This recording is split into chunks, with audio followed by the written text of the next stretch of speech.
So let's talk then about Baudelaire. How'd this go for you? What'd you think?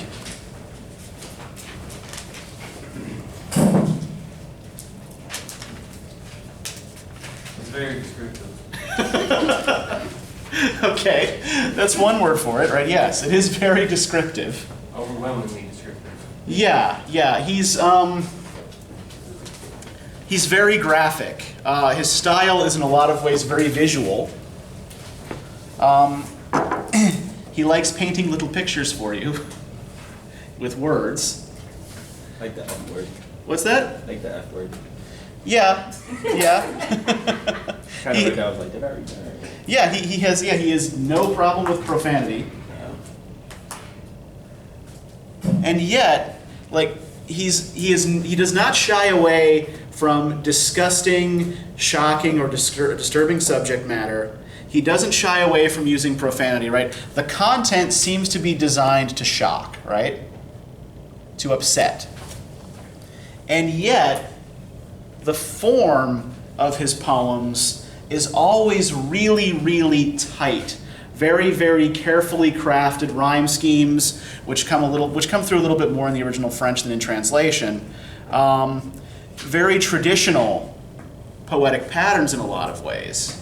Right? The way I often like to think of Baudelaire, it's like this smiley little boy walks up to you and gives you this beautifully wrapped present, right, in gold leaf paper with nicely curled ribbons and a thoughtful note written in fancy calligraphy, and then you open it up, and inside is a dead rat.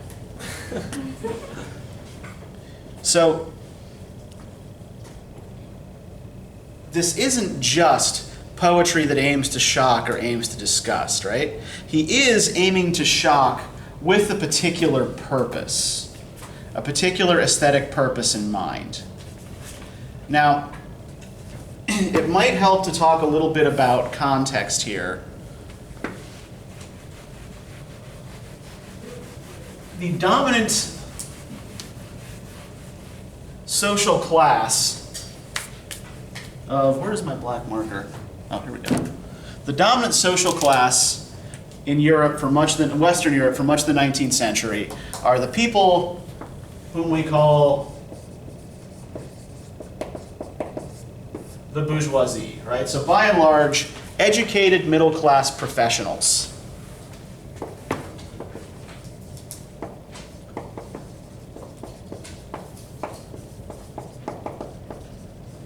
So on the upper end of the scale, bankers, financiers, doctors, lawyers,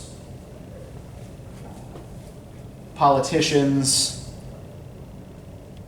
On the lower end of the scale, small business people, shopkeepers, essentially people who don't have to work, people who are not noble, but who don't have to work with their hands.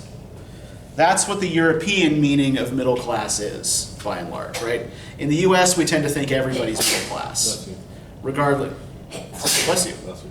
Regardless of where you actually fall in terms of wealth, right?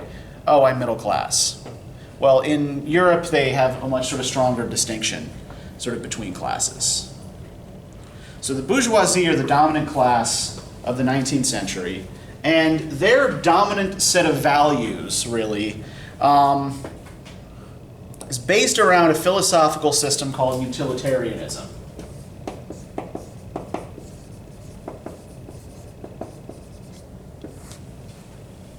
Anybody ever heard of utilitarianism before?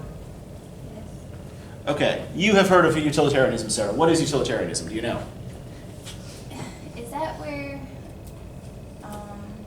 we try to make everybody equal? No, that's utopianism. Ah, yeah. Okay, never mind. I Yeah. can't remember what utility. Okay, all right. Everyone's value is determined by their skills. In a sense, that's part of it, right? The idea that any idea is judged solely by its usefulness, right?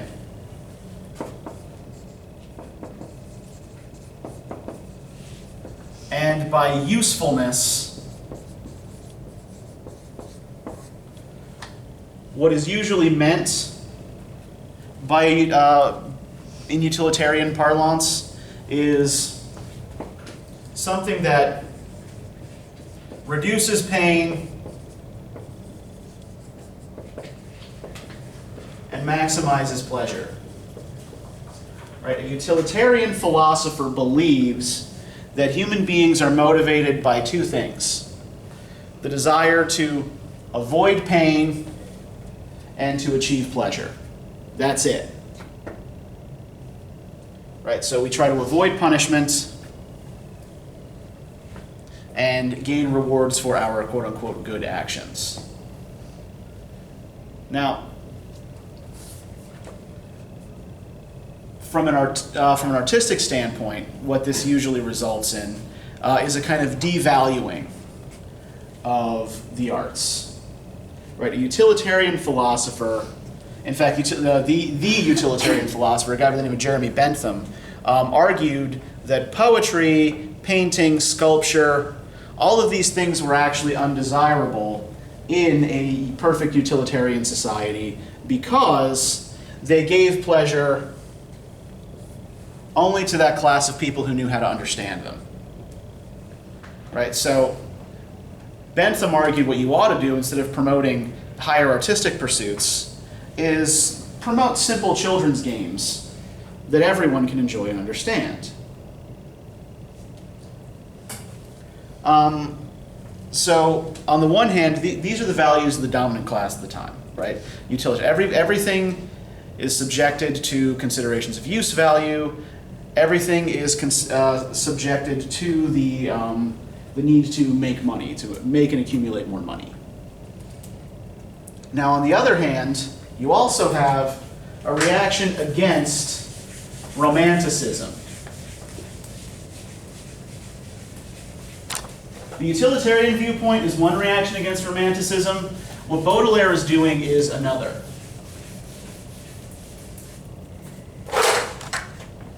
Damn it. All right, it didn't fall. Okay, so just remind me what some of the values of romanticism were. What did the romantics care about? Think back to our discussion of Faust and Rousseau. Yeah, okay, nature. Individual. Right, nature is good. Individuality is good.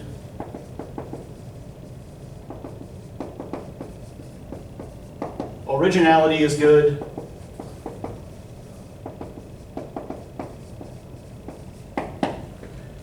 Anything else? I think that's on emotions.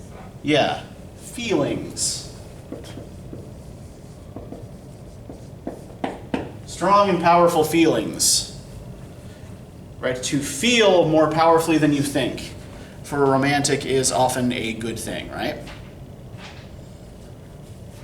Now, we can get some sense of how Baudelaire views nature by looking at a couple of these poems, right? Let's start with the much milder one, Correspondences, right? Which is, formally, this is about as traditional as it gets. It's a sonnet.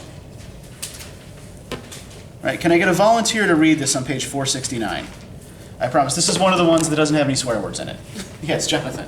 Nature is a temple whose living colonnades breathe forth the mystic speech in fitful sighs. Man wanders among symbols to those glades, where all things which him with familiar eyes, like dwindling echoes gathered far away into a deep and thronging unison. Huge as a night or as the light of day. All scents and sounds and colors meet as one. Perfumes there are as sweet as the oboes sound, green as the prairies, fresh as the child's scares, and there are others rich, corrupt, performed, and of the infinite pervasiveness. Did you say it right? Pervasiveness. Pervasiveness, like mirth or musk of amber, the exercise of sense, the souls of the life. Okay, so a couple of things to note here. Thank you, Jonathan. When he talks about all scents and sounds and colors meeting as one, right? If we look then at these lines that follow here, perfumes that are as sweet as the oboe's sound, green as the prairies, fresh as a child's caress. Do you notice anything weird about the descriptions of the sense impressions that he's giving there? How can a perfume be sweet as the oboe's sound? What's he doing? Using all your senses to describe. Yeah, he's mixing up sense impressions, right? What he's doing here is a process that's really common in the kind of school of poetry that Baudelaire founds. It's called synesthesia.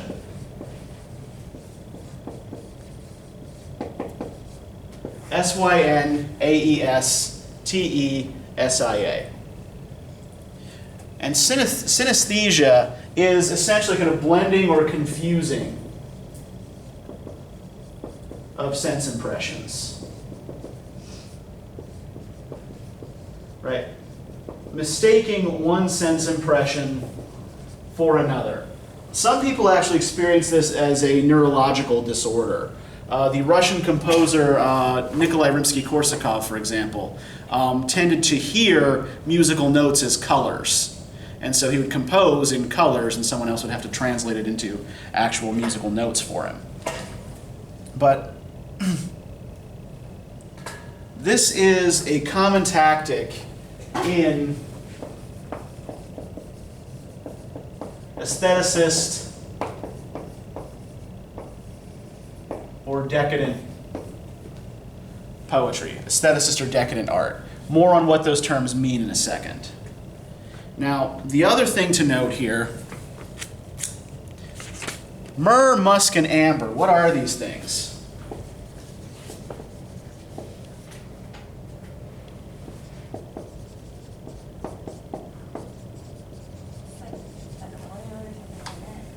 Myrrh is basically, it's a tree sap, right?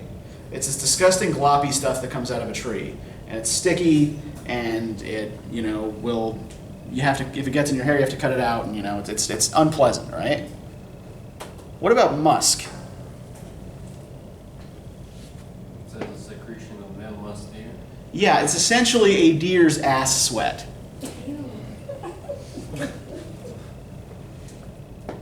And amber, what he means here is not like the kind of hardened, petrified sap stuff. What he's talking about is a substance called ambergris. Anybody know what ambergris is? It says it comes from whales. It comes from whales, all right. It is whale vomit. So tree sap, deer ass sweat, and whale vomit, right? Are these things that you think you would be able to find beauty in? No, they're freaking disgusting, right? These things are gross. But all three of these are used as ingredients in very expensive perfumes. So the point here is that through human effort, human activity, you can transform something ugly, you can transform something disgusting into an object of beauty, right? But in its state of nature, the thing itself is ugly. Baudelaire once wrote in an essay that nature is ugly. I prefer the monsters of my own imagination. Now, what he meant by this, again, is that, nature, in its given form, in its given state, is usually gross, is usually ugly, or at the very least uninteresting. In order to make it interesting, you have to do something to it. Requires human artifice, human activity. And that's one of the reasons why he chooses these highly structured, highly artificial poetic forms, like the sonnet. Right? He's taking disgusting materials and through effort trying to make something beautiful out of them.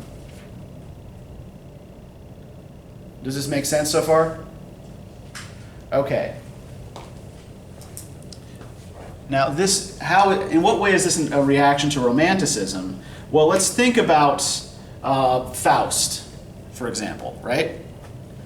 What does Faust tend to do in Goethe's play whenever he encounters some beautiful natural scene or some sublime natural scene. We didn't really cover this too much. We didn't really have time. But like when he's confronted with gorgeous nature in all of its colors and variety, right? He tends to wax poetic about it. Right? He tends to, get inspired by things in nature. Right? For Baudelaire, this is an ignorant response. Right? Just taking what's given, just taking what nature offers freely, is accepting the ugliness in the world without trying to do anything with it. Now, the movement that Baudelaire inaugurates in 19th century art, it's actually sort of two related movements. Aestheticism and decadence aren't quite the same thing, but they are closely related. Aestheticism is a sort of precursor movement to what we call decadence.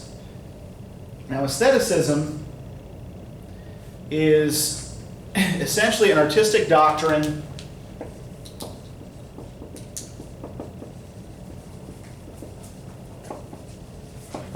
that states art need only be beautiful. The only purpose of a work of art, from an aestheticist point of view, is to be beautiful. It doesn't have to teach you anything. It doesn't have to serve any other purpose. It doesn't have to serve any purpose, right? In fact, shouldn't serve any purpose. It exists only to be beautiful. And a work of art that serves some purpose other than filling that human need for beauty has failed as art. There's a French novelist, his name is Théophile Gautier, and he wrote a novel that no one reads anymore called Mademoiselle Maupin. The only part of the novel that anybody still reads is the introduction, in which he sort of gives a little primer on aestheticism. And he notes that the most useful object in your house is your toilet. But you don't admire it, right? You don't bow down before it and praise its artistry, right? Useful things are not worth praising for an aestheticist. Only beautiful things are worth praising. And this arose in direct opposition to utilitarianism. Right? So, screw you, utilitarianism, we just want things to be pretty.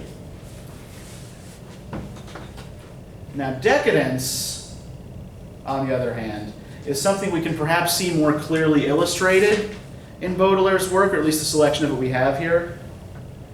Decadence, to quote one Dr. Chris Baldick, author of the Oxford Dictionary of Literary Terms, is, what the hell just happened there? Okay, thank you.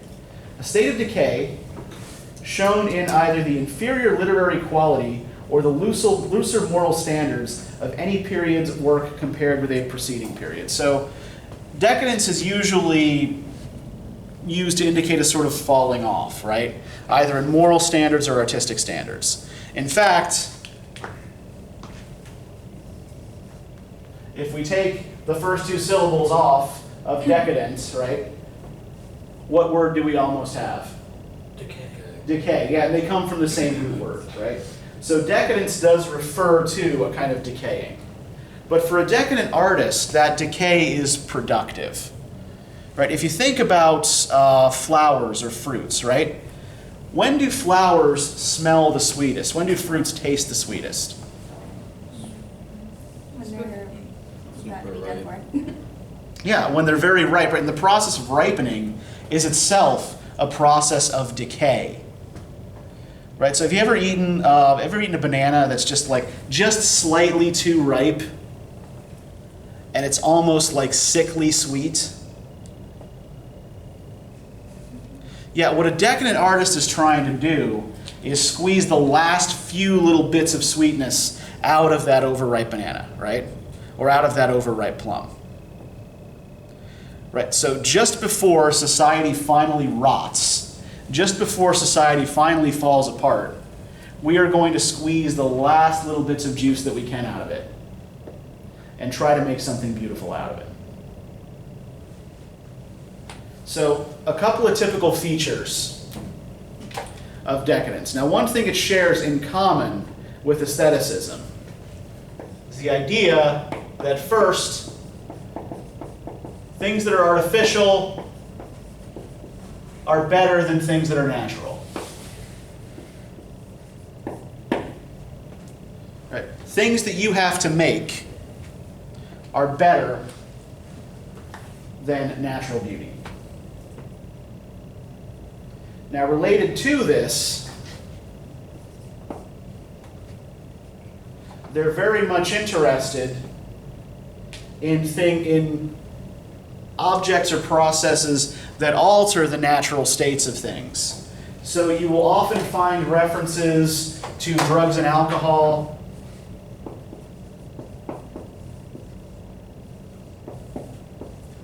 cosmetics,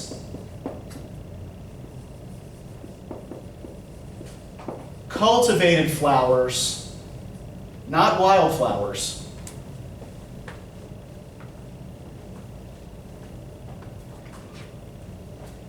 and ritual.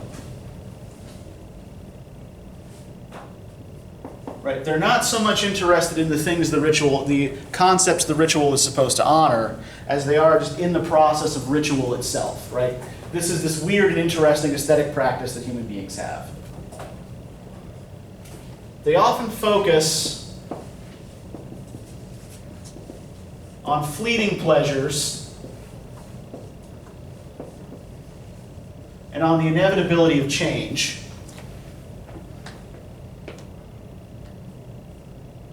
And will often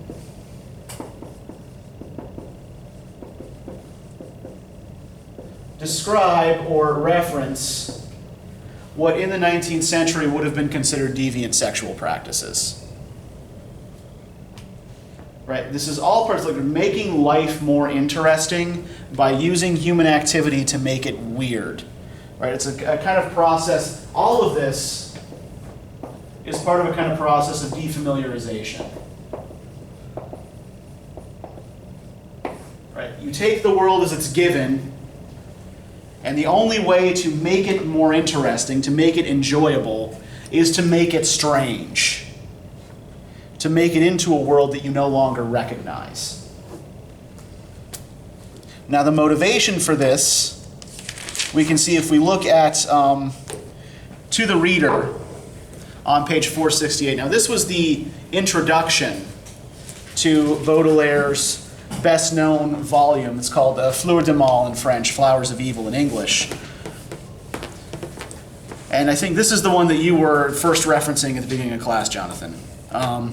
Infatuation, sadism, lust, avarice possess our souls and drain the body's force. We spoon-feed our adorable remorse, like whores or beggars nourishing their lice.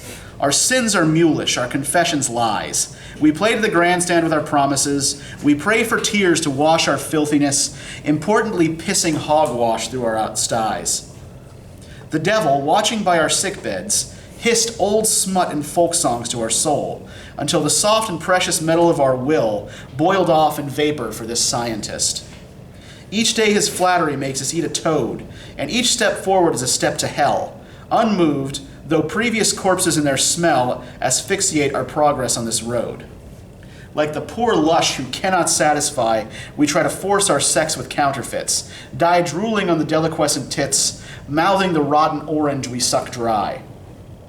Gangs of demons are boozing in our brain, ranked swarming like a million warrior ants. They drown and choke the cistern of our wants. Each time we breathe, we tear our lungs with pain.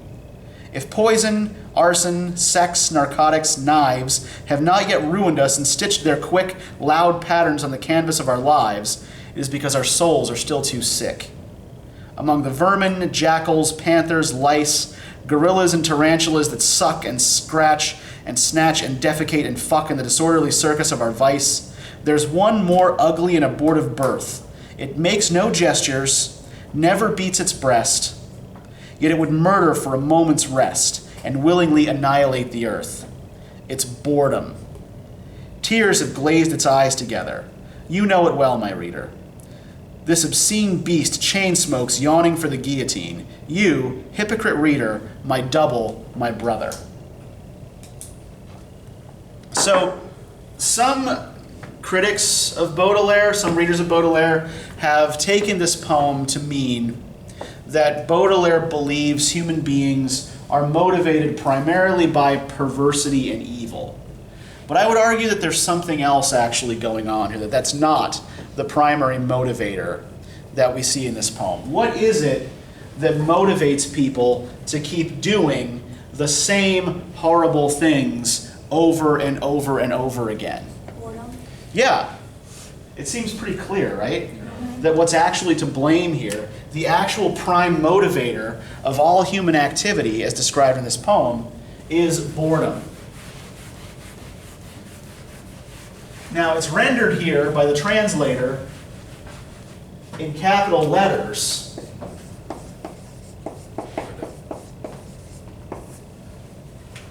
To indicate that it's not quite an exact translation of the French word Baudelaire uses. And the French is ennui.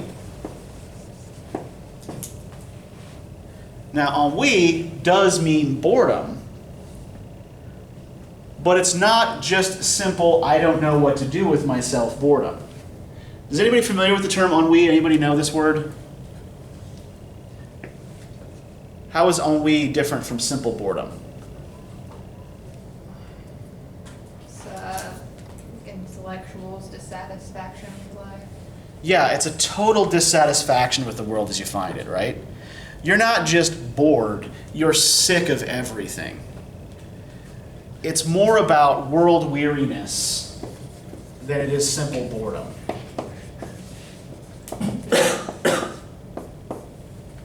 Everything bores you. Everything disgusts you. You cannot find intellectual satisfaction in anything.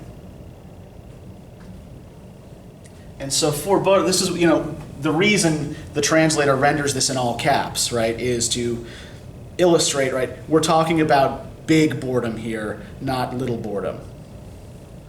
So because the world is so boring, because human society is so boring, we try all of these little tricks to alter it, to defamiliarize it for ourselves, to try to make it more interesting so that we can get through another day.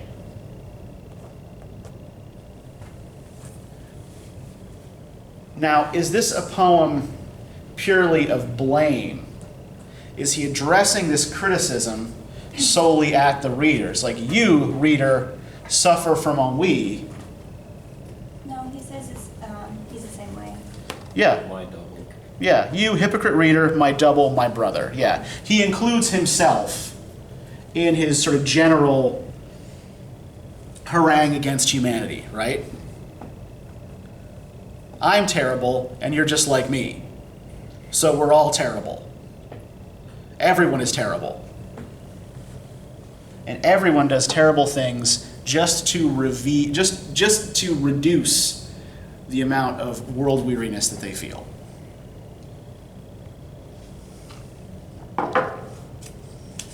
So were there any particular poems that really struck you here? Yeah, Sydney.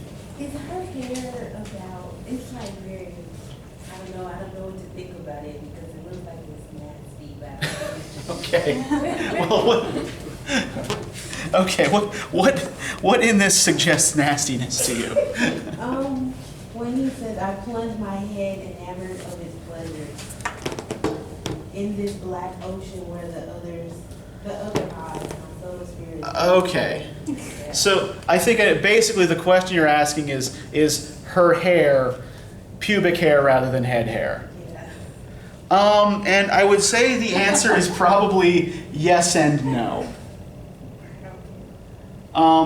He is indeed talking about the subject's hair, the hair on her head. But yeah, he usually the stanza you're pointing to is read as Baudelaire's tendency to lose himself in sensory experience.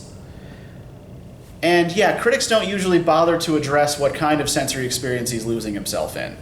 I think that you're probably right about what's going on. If we're looking at this on the very literal level, I think that you probably have a pretty good idea of what he's talking about.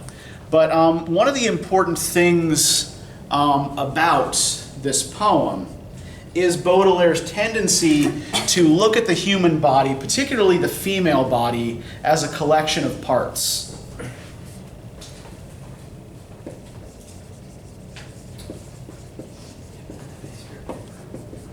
And indeed, this is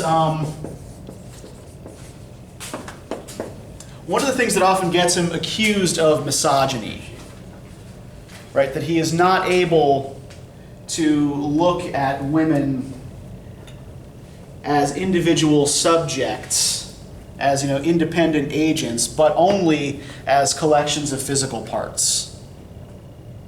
And indeed, what we have in this poem, by and large, is an exoticized description of particular parts of a woman and the sensory pleasures that he gets from experiencing them, right?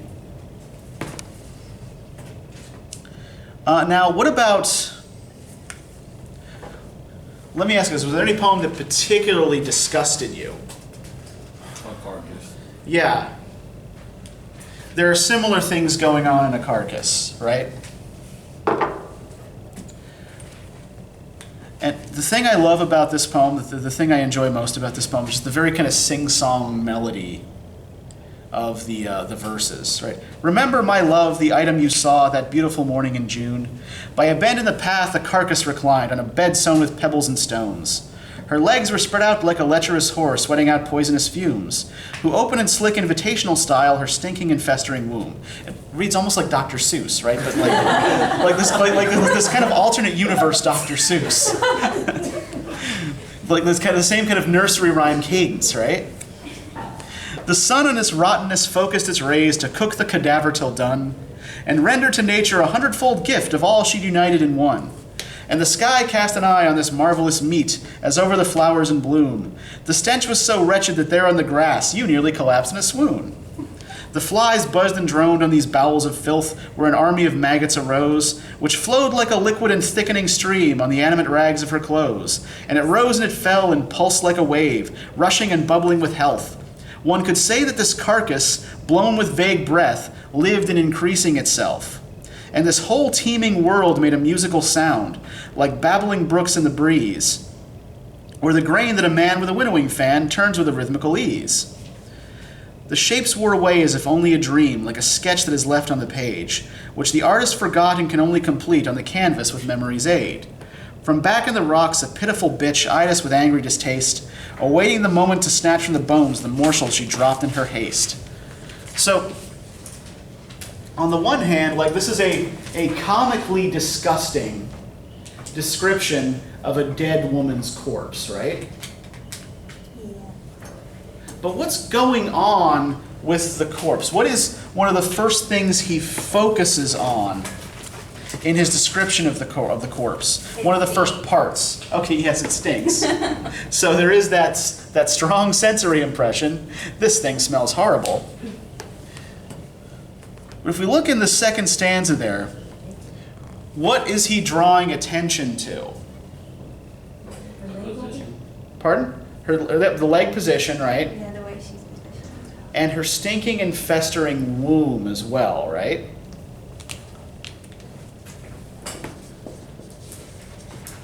So is she like a dead whore? Is that what Did she's she have saying? miscarriage? Or something? Well, I mean, she's dead herself, right? It's, it's a dead body lying in a ditch by the side of the road.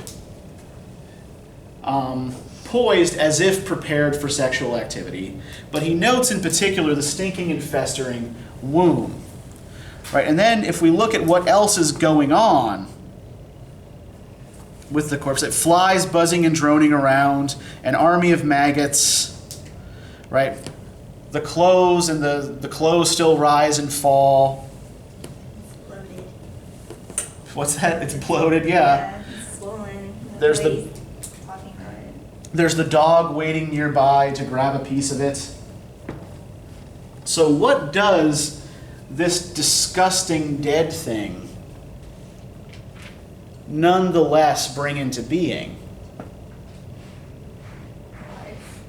Yeah, it's not pretty life, but it's part of the cycle here, right? Even taken out of life itself, this corpse, this whole teeming world,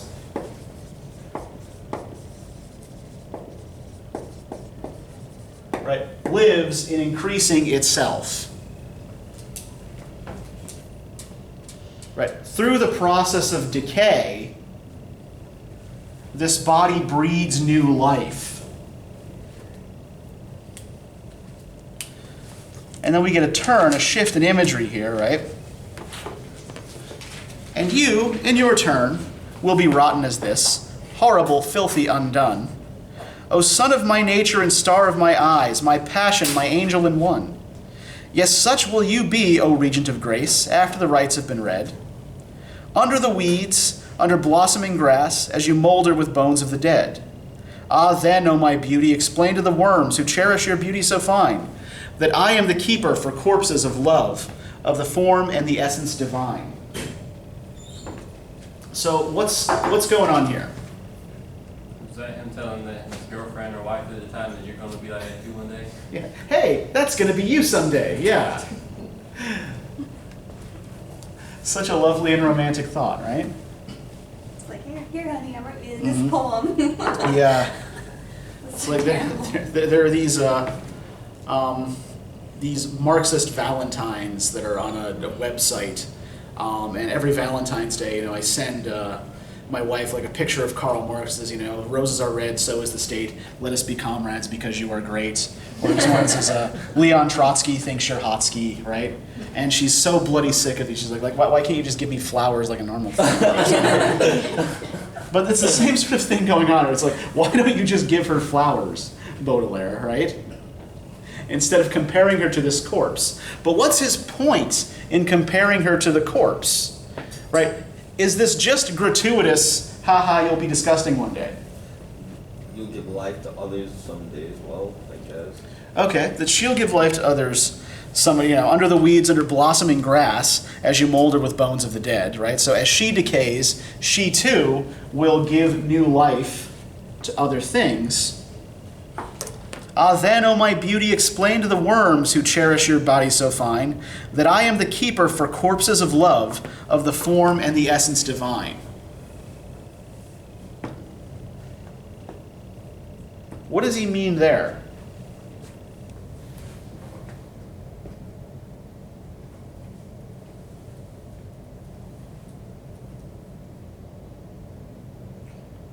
He's the Grim Reaper.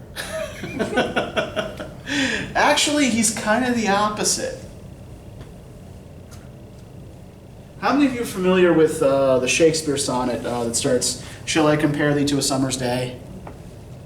It ends with that couplet where he tells the subject of the poem, I am going to preserve your beauty forever, right? As long as, my verses are read, your beauty, which is temporary, which fades, which decays, will live on. Baudelaire is actually saying something very similar here, but in a more twisted and obnoxious kind of way. Right? I am the keeper for corpses of love, of the form and the essence divine, right? Essentially, if your memory is going to live on, if you're going to be preserved as something other than the weeds, the grass, the worms and flies that you feed as you die, that's me, right? I'm the one who's going to be preserving that memory.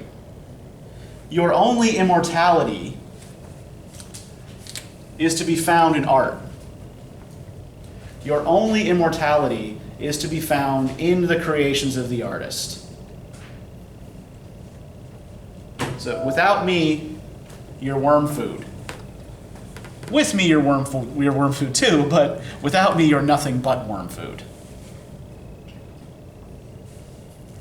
Okay, so is Baudelaire starting to make a little bit more sense to you? Right, there is a method here. Right, he is trying to shock you. He is trying to get a rise out of you. But it is part of an overall aesthetic effect and an overall aesthetic argument. Now, to show how this relates to other trends in late 19th century art, give you a little bit more context here. I'm going to show you, this is a drawing, pen and ink, by probably the great visual artist of the Decadent era in England.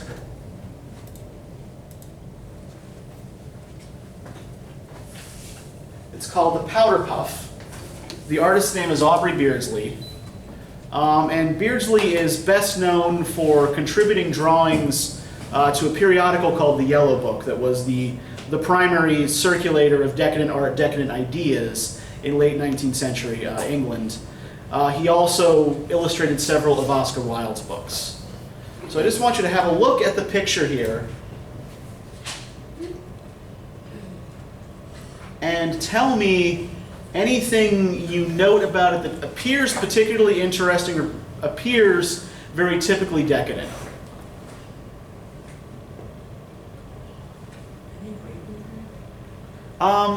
What would suggest that to you? He's naked, she's unconscious. So yeah, it seems like, I'm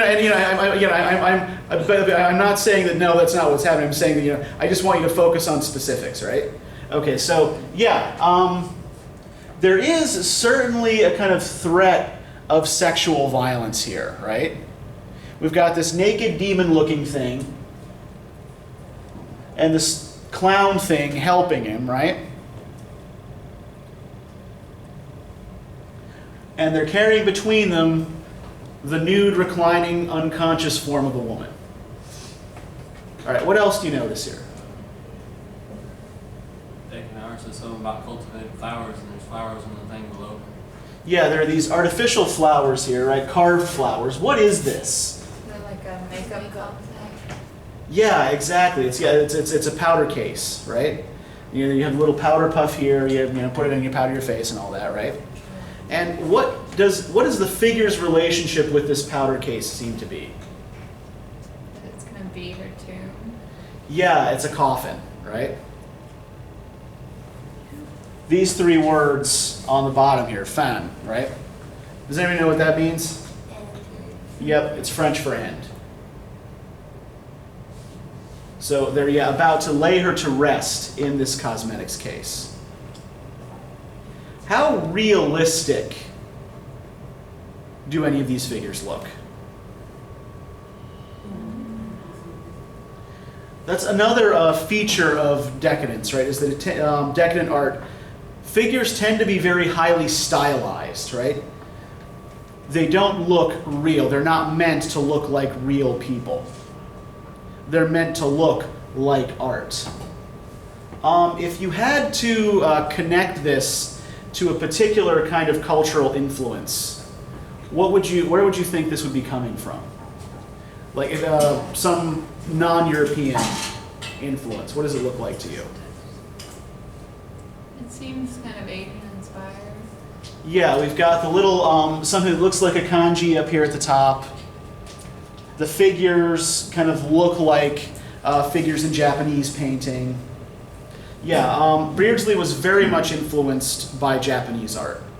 And conscious exoticism is another feature of decadence, right? If we think back to correspondences, right, a lot of those things that Baudelaire is referring to there, myrrh, musk, ambergris, right? They're not just disgusting natural products, they're also hard to get. So yeah, things that are exotic, things that are not native to your own culture, are much more interesting for a decadent than things that are sort of found in everyday life. Right.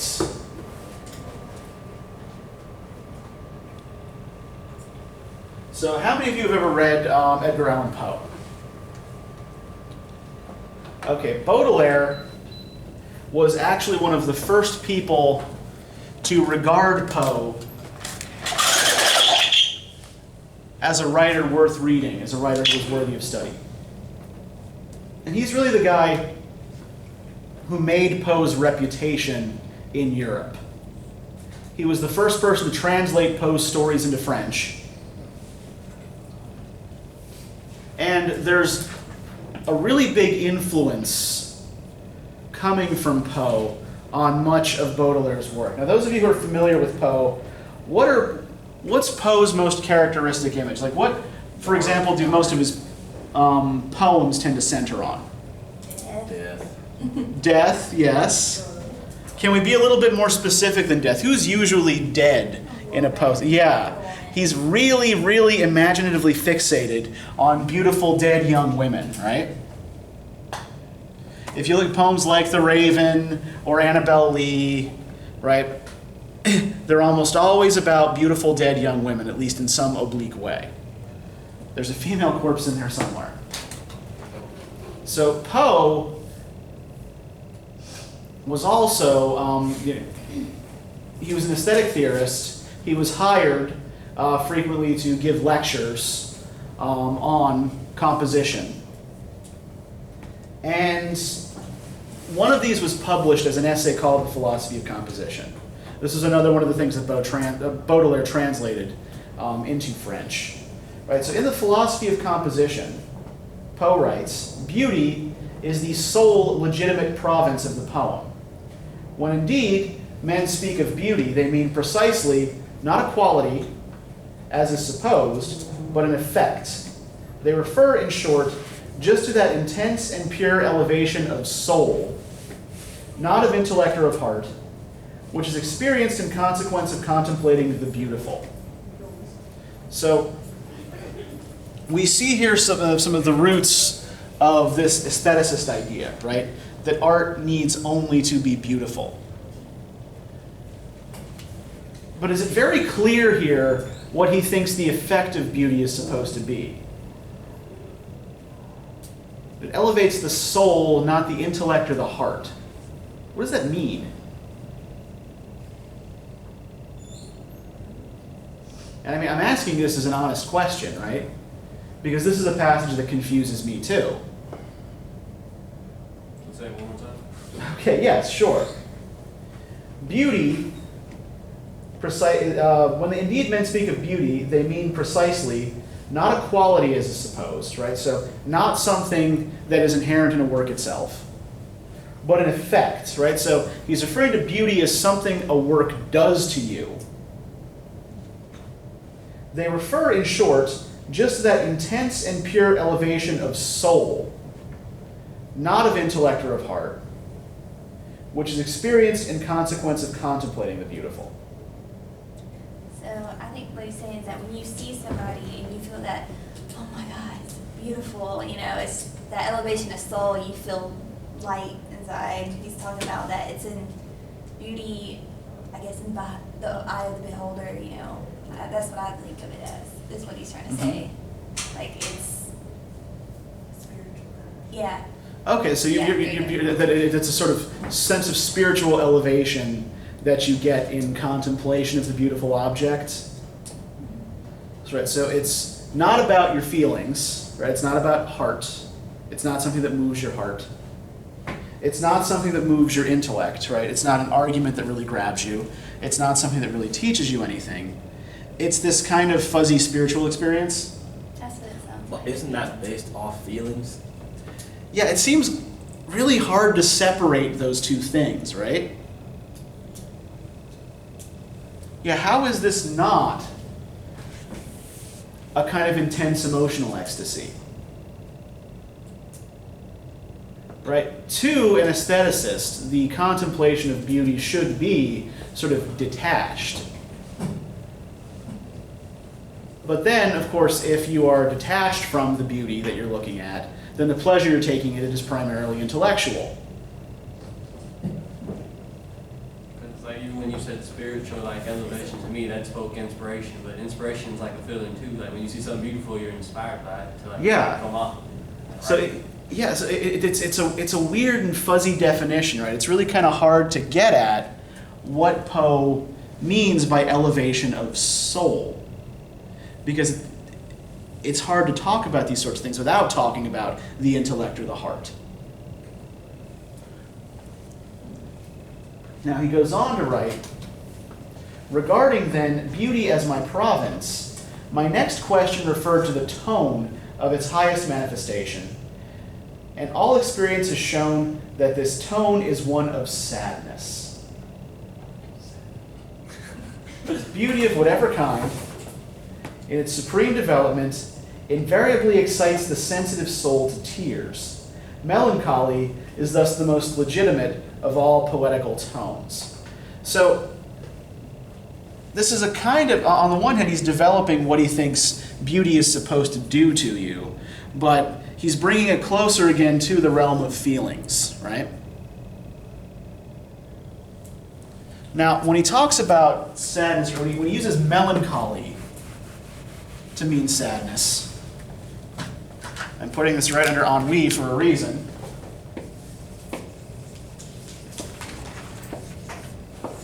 Is melancholy simply a synonym for sad, right?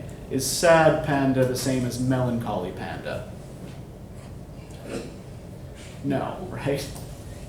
What's the difference between sadness and melancholy? When you're sad, you're just kind of in a bad mood, but when you're melancholy, it's like you have no hope. Like you just can't seem to find happiness no matter what. Yeah, melancholy actually comes from sort of batshit loonball pre-biology medicine, right? The idea that if you had too much of a certain humor in your body, it would make you sort of slow and sad, right? But melancholy it's not necessarily what we think of as depression. It's not quite that.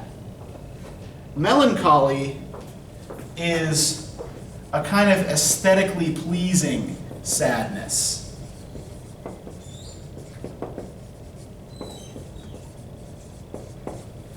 Now, I know that we live in a culture that promotes happiness as its highest goal, and that if you are not happy, you are often regarded as if there is something wrong with you. Personally, I regard people who are happy all the time as not to be trusted. Clearly, they're just not imaginative enough to be otherwise. But have you ever experienced a kind of sadness where it's like, yeah, you're kind of wallowing in it, but it kind of feels good to wallow in it? It's like metal music. Okay. I listen to metal and it's Okay. like with the screaming and it's like everything and I don't know, I love it. So. Well, I would say, like, if you're going to compare this to heavy metal, the subgenre I'd go with is like doom metal, where it's really slow and plodding, right? And you're just sort of like it all sounds like Black Sabbath on downers, like on Black Sabbath on more downers. But yeah, so melancholy is an aesthetically pleasant form of sadness, right? It's a sadness that you kind of enjoy. Comfortably numb. Yeah. Except you're not quite numb, you're actually sad. You are feeling something. But what you're feeling is actually kind of like, you don't feel good, but you kind of like it. I don't know. Metalcore and death metal, they can be pretty depressing sometimes, but this is a good kind of depressing. Like, Okay. To listen to. So Mhm. I think that's why I thought of that. Because the lyrics are sad, but it's something you can't stop listening to. To what extent are the songs. lyrics decipherable? I can understand it. Yeah, I mean, because I know a lot of Not all of it, but- the death metal bands do the Cookie Monster growling and all that, and that's